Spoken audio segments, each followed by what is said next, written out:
NoLuckCrafts, and today I'm going to be showing you how to turn all of this into this.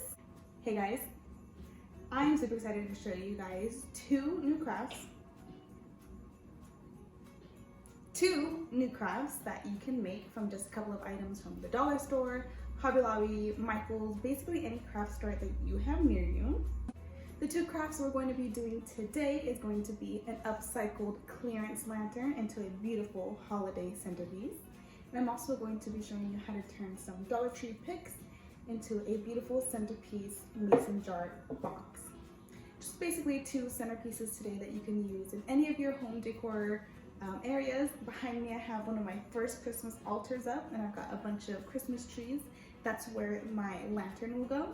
And then something like my mason jar box will go onto my centerpiece, onto my table. So it'll go on top of my runner and it'll be there for all of my holiday meals. So I did start my holiday shopping already. I had already gone to the dollar store, I went to Hobby Lobby, and I went to Michael's. I also hit up the thrift store a little bit to find a couple of great items. I'll show you a quick clip of all of the great haul items I brought in. So the first project I'm going to show you how to make is how to turn this clearance lantern into a beautiful holiday centerpiece. I first got this idea off of Pinterest. I was browsing through a couple things, as all creators do. I found this one at Hobby Lobby for $4.99, and right now holiday, fall, and Christmas is half off. So this bad boy was only $2.50. It does hold a tea light in the center.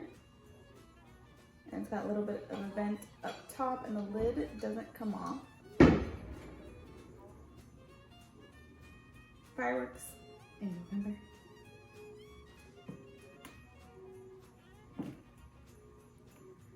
But on Pinterest, and even inside Hobby Lobby, because you know Hobby Lobby has a lot of their wreaths and crafts that are already pre-made for you to purchase, I saw other lanterns that were decorated with pine cones, ferns, just a bunch of Christmas stuff. So I figured I had everything at home to make it. Let's just go ahead and make that. So for the first project, you're going to need this lantern. I found this one at Hobby Lobby. You'll also need some of the dollar store picks. I'm going to use this one with the pine cones, and there's some cranberries, and there's got tons of glitter on these.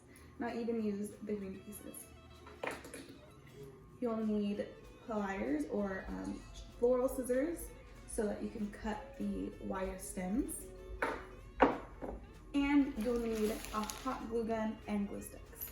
These are the Gorilla Glue sticks, and this is a mini glue gun, so make sure if you're getting a mini glue gun, you're getting the mini glue sticks. I can't tell you how many times I've done the opposite when ordering online. I'll order the regular glue sticks, and I'm like, I love the Gorilla Glue sticks. They have a great working time, and they are very strong. You can also use some garland. These are called garland ties, and they're just basically strips of the artificial tree, and they bend like ties so that you can hang up garlands. In this case, if we want to cut any pieces and like bend them to fit on a lantern, we can do that there. Let's get started. So basically what I'm going to be doing is I'm going to be pulling off the pine cone and the cranberry pieces and the stems off of the pick, and maybe cut up a little bit of the garland tie, and I'm going to be gluing it, this stands up like this. I'm going to be gluing it just around the vent holes. You don't want to cover up the vent holes so that the tea light can actually, the fume's going to escape. And yeah, I'm just going to go ahead and put you guys on a time lapse, and I'm going to do that.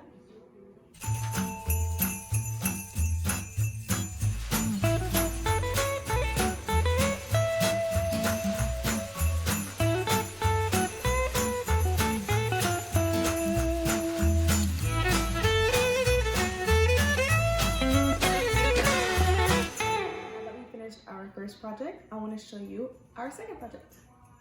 What you'll need for this project is going to be one of these plain wood boxes. I got this one specifically at Michael's, and it was only $9.99. So with one of the coupons we got going on, you can get this anywhere between $5 to $7.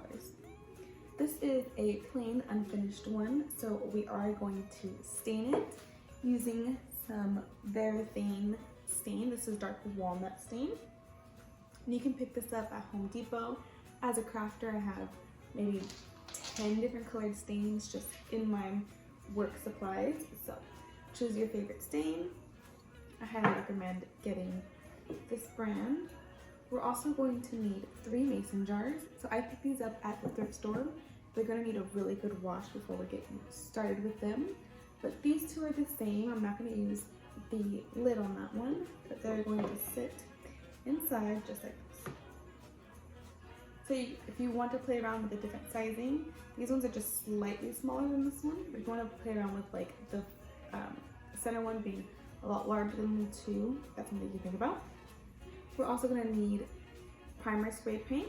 You can use fake snow. I wanted to use fake snow, but every time I went to Hobby Lobby or Walmart, I forgot to pick it up. So we're just gonna try primer spray paint. I grabbed my clean metal one from my shed, but really any white spray paint will do just fine. We're gonna try it out. And what we're gonna do is spray paint the inside of the glass to get like a little bit of a fogged look. And if I don't like the way that looks, I also picked up some clearance. I love me and some clearance. Folk Art Home Decor chalk paint, and this is chalk paint in the color oatmeal. So if I don't like the way the primer looks on the inside of this, I can go over the outside with some chalk paint. We'll also need a paintbrush, something to open the can with. I usually have a pair of these tweezers nearby. The end can get in there real good, and some twine. And of course what you'll need is the wonderful picks that we picked up from the dollar store. The colors I'm going to be using today, I'm going to be playing around a little bit with the dark red ones, the white ones, and this is like a champagne gold one. At the dollar store they had a true gold, like a yellow gold, and this one was like a champagne lighter, not necessarily rose gold, but those are the colors we'll be playing with today.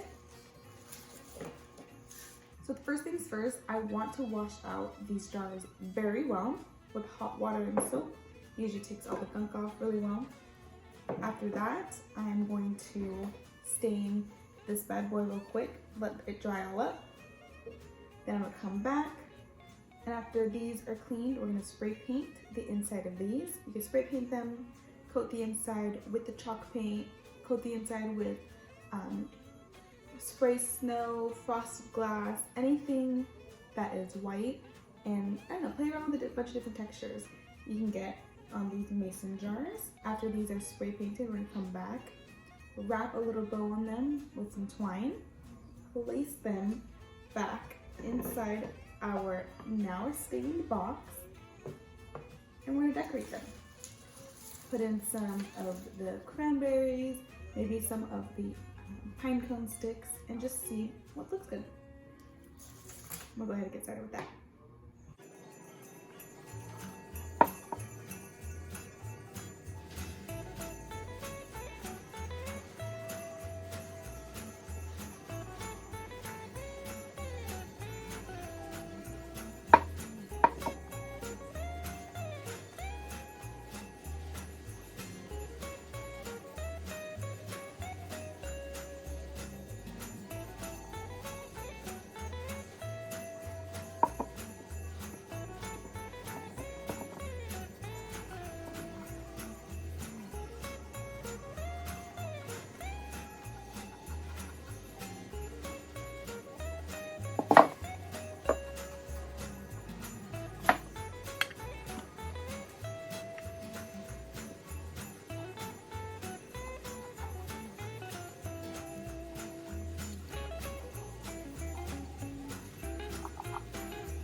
Okay, so I washed the mason jars, hot soapy water, spray painted them with just the primer, and I love how these came out. So I wasn't too thorough. I didn't make sure every little nook and cranny was covered, and I think that's what makes it like perfect. Just a little bit of a frosted look, and there's still some glass. I wanted to put fairy lights in there. They'll still show very nice, and you'll have little pockets of see-through glass. I also stained my box, and I forgot that, you know, stain has to dry for about 24 hours. I did not pre-stain this box, so we're gonna be very careful. I made sure to wipe off a lot of the excess, but for now, we're gonna keep it on top of this newspaper to protect our table. And try not to touch it too much. I could probably be wearing gloves, but I'm a very messy person. Like, this t-shirt isn't white anymore. I need more work t-shirts. But this is how the box turned out, and I love the dark walnut wood. So I had to shake up the can a lot. When I first did a coat of it, I'll show you a little clip. I was like, this is not the color I was wanting. I definitely made sure to get all of the paint from the bottom of the steam can, and this is what we're left with. I love this color. So now what we're gonna do is we are going to put this off to the side, and we are going to tie a little bit of twine around these mason jars just to give them a bit of a rustic look. I've got this ball of twine here. This one specifically came from the Dollar Tree. You can find a pack of 3 of these in the hardware section, but any twine will work. Pair of scissors handy. And because of how thin this one is, I think I'm gonna give it like 2 or 3 times around the rim of the lid, and then measure it that way. I don't need that much. Cut it like that, undo it, and then we're gonna wrap it. So we'll grab the middle of the twine and just alternate wrapping around until we tie a bow in front.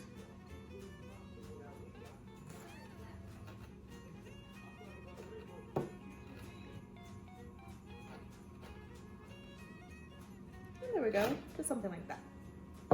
And we'll do that for all 3 of the mason jars.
And you can also choose to add a dab of super glue right in the middle of the knot, just to make sure that they don't go anywhere if you have anyone you think you'll be touching them. I will go ahead and do that after the fact. I don't have my super glue out here with me, but it's something easy you can do. So now we are going to take our stained box and just fill them in there.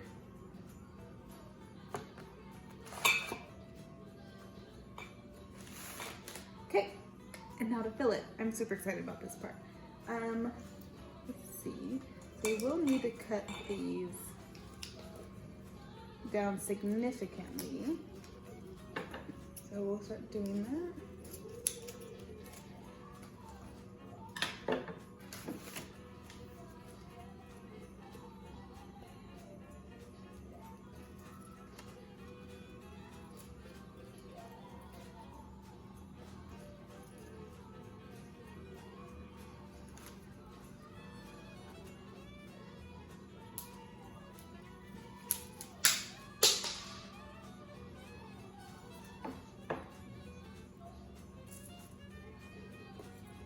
Yes, want.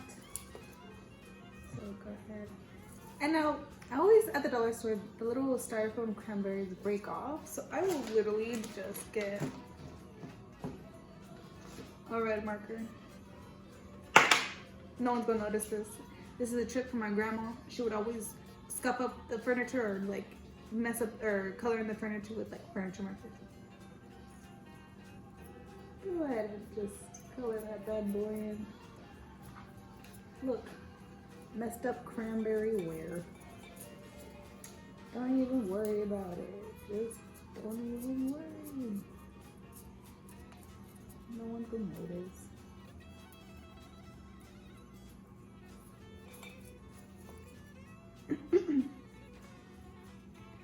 And that's on what? That's on bargain. Okay. So, thinking about white one and that one.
I think I'm in love with this.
Thank you guys so much for watching, and if you liked this video, please give it a thumbs up and give me a comment below on what your favorite part was. Or maybe you have a DIY that you would like me to try next. Comment below. and have a wonderful day, everyone. Happy holidays, even though it's still a little bit early. Thank you guys so much for watching. This was Liz with NoLuckCrafts, and tune in next time.